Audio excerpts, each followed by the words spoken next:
विवान 25 साल का लड़का था। मेहनत से रोज मजदूरी करता था। कमाई ज्यादा नहीं थी, पर दिल बेहद साफ था।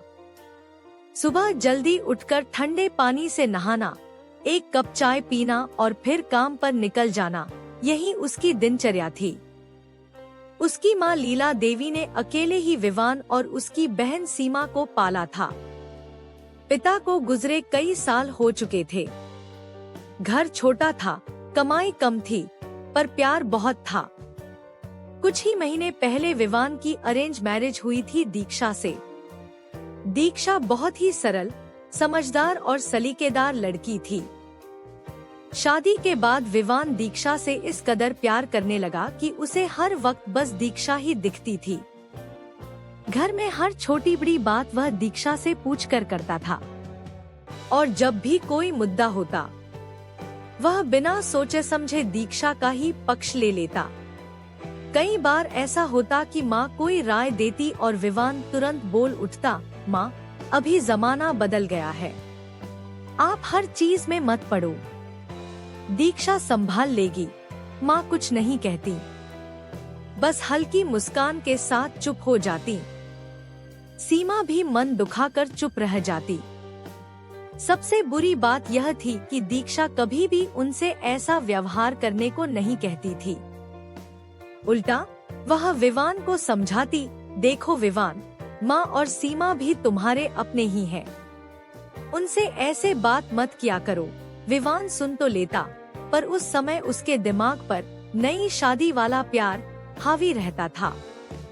विवान पहले माँ की हर बात मानता था, बहन की मदद करता था, पर अब वह छोटी छोटी बातों पर गुस्सा कर देता। एक दिन तो उसने माँ से कहा, अब मेरी शादी हो गई है, घर कैसे चलेगा ये दीक्षा तय करेगी, आप बस रहने दो। माँ का दिल टूट गया। सीमा रोने लगी। दीक्षा भी उस दिन बहुत दुखी हुई। वह बोली, विवान, ये मत बोलो, मैं इतना हक नहीं चाहती कि तुम्हें अपने ही घर वालों से दूर कर दूं। लेकिन विवान को इस बात का एहसास ही नहीं था कि वह कितना बदल गया है। वर्कशॉप में काम बढ़ता जा रहा था। मालिक डांट देता, लोग जल्दी जल्दी काम करवाते। विवान रोज थका हुआ आता, पर घर में भी माँ की बातें उसे चुभती थी। वह समझ ही नहीं पा रहा था कि गलती उसकी है, किसी और की नहीं। दीक्षा अंदर ही अंदर टूटी हुई थी। वह चाहती थी कि विवान घर के हर रिश्ते को इज्जत दे, पर हर बात पलटकर कैसे कहे। उसका काम सिर्फ समझाना था, जो वह करती थी। एक दिन वर्कशॉप में भारी इंजन फिसलकर विवान के पैर पर गिर गया। विवान दर्द से चिल्ला उठा। साथियों ने भागकर उसे अस्पताल पहुंचाया। डॉक्टर ने कहा, घाव गहरा है, कुछ दिन बिस्तर से उठना भी मुश्किल होगा। उस समय दीक्षा अपने मायके गई हुई थी, उसकी चचेरी बहन की सगाई थी। जब लोग विवान को घर लाए, माँ ने उसे देखते ही रो दिया।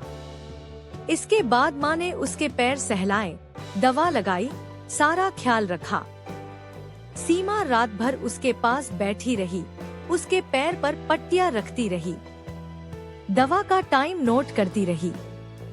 पड़ोसी, रिश्तेदार सब उसकी मदद करने आए। किसी ने पैसे दिए, किसी ने उसका काम पर मैनेज कराया, किसी ने दवाई लाकर दी। विवान बिस्तर पर लेटा सोच रहा था, जिन लोगों को मैंने इतने दिनों से नजरअंदाज किया, वही लोग मेरी इतनी मदद कर रहे हैं। उसके दिल में अजीब सा दर्द हुआ। वह खुद से ही शर्मिंदा हो गया। अगले दिन जब दीक्षा को फोन पर ये बात पता चली, वह एक पल भी नहीं रुकी। रोते रोते घर आई, विवान का हाथ पकड़कर बोली, ये क्या हो गया तुम्हें? मुझसे क्यों छुपाया सब? विवान बोला, मैं गलत था दीक्षा, मैं बहुत गलत था। माँ और सीमा ने जो किया वो मैं कभी भूल नहीं सकता। मैंने हमेशा तुम्हें ऊपर रखा और उन्हें इतना दुख दिया। दीक्षा ने आंसू पोंछते हुए कहा, विवान, प्यार मुझे भी चाहिए, पर प्यार बांटने से कम नहीं होता। माँ बहन के होने से हमारा रिश्ता और मजबूत होता है। अगर तुम उन पर गुस्सा करोगे तो मुझे भी दुख ही होगा। इस बार विवान ने उसकी हर बात दिल से सुनी। दर्द ने उसे समझदार बना दिया था। अगली सुबह विवान माँ के पास गया, उनके हाथ पकड़कर बोला, माँ माफ कर दो, मैंने तुम्हें बहुत दुख दिया ना। माँ की आंखें भर आईं। वह बोली, माँ कभी अपने बच्चों से नाराज नहीं रहती बेटा, पर हाँ, तेरी बातों से दिल दुखता जरूर है। सीमा ने भाई को गले लगा लिया, अब ऐसे मत बोलना कभी, हम सब तुम्हारे साथ हैं। विवान रो पड़ा। दीक्षा भी उसके पास खड़ी रही और पहली बार विवान ने समझा कि पत्नी घर जोड़ती है, तोड़ती नहीं। कुछ दिनों में विवान का पैर ठीक होने लगा। अब वह पहले से ज्यादा जिम्मेदार हो गया था। माँ की दवा समय पर लाता, सीमा की पढ़ाई में मदद करता, दीक्षा का भी पूरा ख्याल रखता और हर बात में सबको साथ रखता। घर में फिर से हंसी लौट आई थी। माँ और दीक्षा साथ में खाना बनाती, सीमा मजाक करती, विवान सबको देखकर मुस्कुराता रहता। उसे अब समझ आ चुका था कि रिश्ते सिर्फ खून के नहीं होते, बल्कि दिल के होते हैं, और जो दुख सुख में साथ खड़े रहें, वही असली अपने होते हैं।